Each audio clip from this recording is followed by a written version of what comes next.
तपास तर चालूच आहे.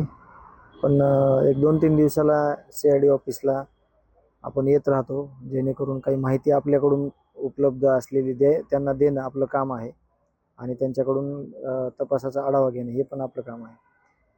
तर तपास यंत्रणा चालू आहे आणि त्या संदर्भात थोडी चर्चा झाली. गुजर साहेब आत्ताच आले होते, त्यांच्यासोबत चर्चा केली.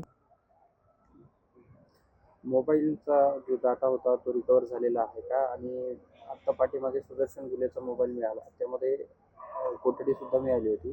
ते लॉक आणि डाटा रिकवर झाला याबाबत रिकवर झाला डाटा, तो सगळा डाटा रिकवर झाला अशी माहिती आहे. त्या संदर्भातील आत्ताच मी घेतलेली की तो मोबाईलमधील डाटा रिकवर झालेला आहे आणि तो पूर्ण त्यांच्याकडे आता हस्तगत आहे. काय महत्त्वाचे पुरावे त्या मोबाईलमधून मिळालेत का? आणि विष्णू चाटेच्या मोबाईलबाबतचा काही तपास सुरू आहे का? तपास चालू आहे त्याचा. तो देखील डाटा त्यांनी रिकवर केलेला आहे आणि काही गोष्टी गोपनीय आहेत, त्या आपल्याला ते सांगू शकत नाहीत. तपास पूर्ण होईपर्यंत त्या गोष्टीचा क्ल्यू आपल्याला देत नाहीत ते, जेणेकरून त्याच्यात कुठं अडथळा त्यांना नाही आला पाहिजे. म्हणून या गोष्टीवर चर्चा झाली. तर सगळं एक पॉझिटिव्ह त्यांनी सांगितलं की सगळा डाटा जवळपास रिकवर झालेला आहे आणि त्या संदर्भात आम्ही बोललेलो आहोत. आमदार जोस काल म्हणाले होते की काही नवे पुरावे आहेत आणि नवी माहिती आहे ज्या अधिकाऱ्यांना आम्ही देणार आहोत, त्या अनुषंगाने काही तुम्ही माहिती दिली आहे का? या संदर्भात आम्ही बोललो की कुठले अजून आमच्याकडून काही माहिती तुमच्याकडं उपलब्ध करण्यासाठीची काही मदत लागते का?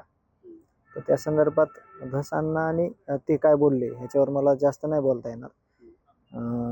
पण मी सांगितलं जे आमच्याकडं काही म्हणजे कुठली गरज लागली आमची, तर आमच्याकडून अवश्य ती माहिती समोर घ्या आणि तपासात जी मदत होईल ती आमच्या जे गावकरी आहेत किंवा कुटुंबीय आहे त्यांच्याकडून आवश्यक घ्या, असे आम्ही त्यांना विनंती केली. तर आणखी एक महत्त्वाचा प्रश्न आहे की वाल्मिक कराड याच्यावरती 302चा गुन्हा दाखल झाला का याबाबतचे अनेक वेळा प्रश्न उपस्थित केले जातात आणि मकोका कशा अंतर्गत लावला याची तुम्हाला काय माहिती? अशी गोष्ट स्पष्ट आहे, रिमांड कॉपी तुम्ही पाहू शकता. त्याच्यामध्ये 302 नवीन कलम 103 आणि खुनाच्या गुन्ह्यातच मकोका लागलेला आहे आणि 120 कट कारस्थान हे आणि MCOC असे 4 गुन्हे हे कन्फर्म लागलेले आहेत सर्व आरोपीला या ह्याच्यातले. त्याच्यामध्ये कुठलाही आरोपी सुटलेला नाही. मंत्री धनंजय मुंडेंच्या बाबत राजीनाम्याची मागणी जी आहे ती जोर धरते, मात्र तुमची कुठलीही यामध्ये भूमिका पाहायला मिळते? आमची भूमिका पहिल्यापासून एकच आहे.